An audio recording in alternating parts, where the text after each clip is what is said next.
we can bring in another truth. Um, it's to what Jesper. Um, Sometimes I have the feeling that you miss a kind of structure, that you could be more structured, that would help you in all kind of things in your life. That's it.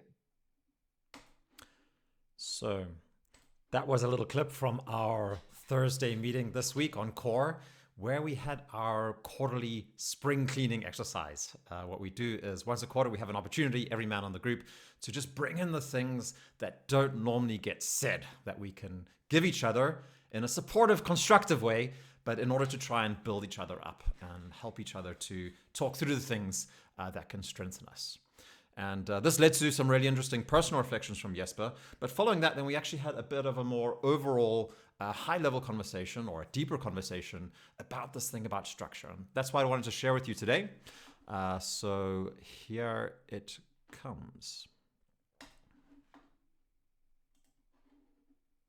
I like it that you're bringing up structure again, because actually, so the question I wanted to ask you and Marty this actually, because maybe we could gain from this, is like, that seems to be, Marty started by saying like, you lack structure. So I'm curious, like, what is the main source of structure for you, Jesper? I'd actually like to ask Marty, what's the main source of structure for him in his life as well? Where does structure come from? Yeah, my structure, as I see that, is for me to know what I want and to work towards getting there and overcoming the obstacles and having a good plan on how to keep going for the same target over time. That's structure, and not being sidelined by shiny objects. Mm-hmm. What do you say, Marty? For me, the structure comes out of the vision, and that can be the great vision where I want to go with my life, like what we're doing now with the exercise, and from there see what the priorities are to be taken care of, what brings me there and what not. And what Jesper said, I don't know how you said it, the shiny things in the sideline, the distractions, to do quick things instead of the important things to doing. Anybody else have any input on this? Yeah, I found it interesting that both of them answered with everything they said comes from in themselves versus from something outside of yourself. Both the answers talked about things coming from yourself versus anything external, family, society, etc., etc. I found it notable.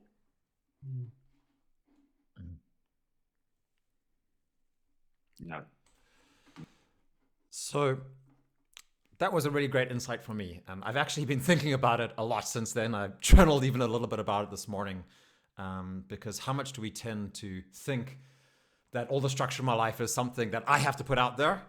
And how much am I aware of, just from like extremely basic everyday stuff, like the sun rising at a specific time, to the organizations and the school and the companies that I work together with are all creating structure for me in my life. Of course, my family and all the different things the different connections I have to be in, the culture that I'm living in. So I actually went off on like quite a talk about that. It was so inspiring for me, and I actually want to share with you. I won't share the talk with you because you already heard my ideas now. But I actually got some really good feedback at the end of this talk as well, because I got cut off from that during that conversation. I'm going to show you what happened there. Landslide coming down the mountain and then saying to that landslide, like, no, move a little bit more to the left. No, now move a little bit more to the right. Like trying to control a landslide by talking. Paul, that's what we're trying to do.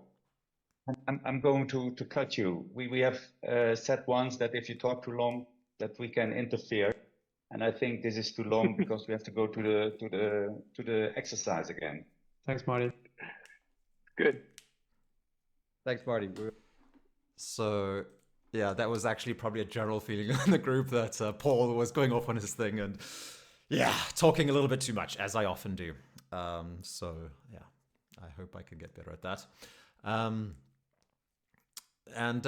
But just to finish off the video, then there's a little part right from the end where again it was Christian who this time shared with us just a little bit about the kind of priorities that we're building in our lives as men on Core, and I thought that was a really nice way to finish off the conversation. So last little clip for this video coming, and then that'll be it for today.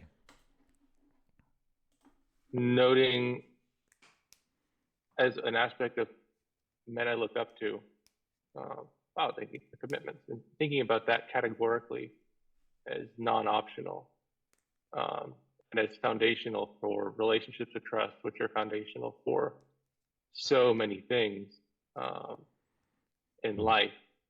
You can't just bring a cool proposal to someone if you don't have a relationship of trust with them. So that plays into a lot of my thinking in where I live and what relationships I invest in. And it's not about the CV, it's about the relationships of people that I want to have in my life in the next 10 years or more, and be able to accomplish things that matter. Primarily, besides my family, but primarily in the place where I am and from Calhoun County. So thanks for watching. I hope you found a little bit of a good insights or value from that and could get a little taste of the kind of conversations we're having on Manifesto Core. If you're interested in joining these kinds of conversations, then please check out our website on manifesto.com, and it would be great to see you in there as well. If you have thoughts on structure and where they come from, then please share that with us as well. Okay, thanks.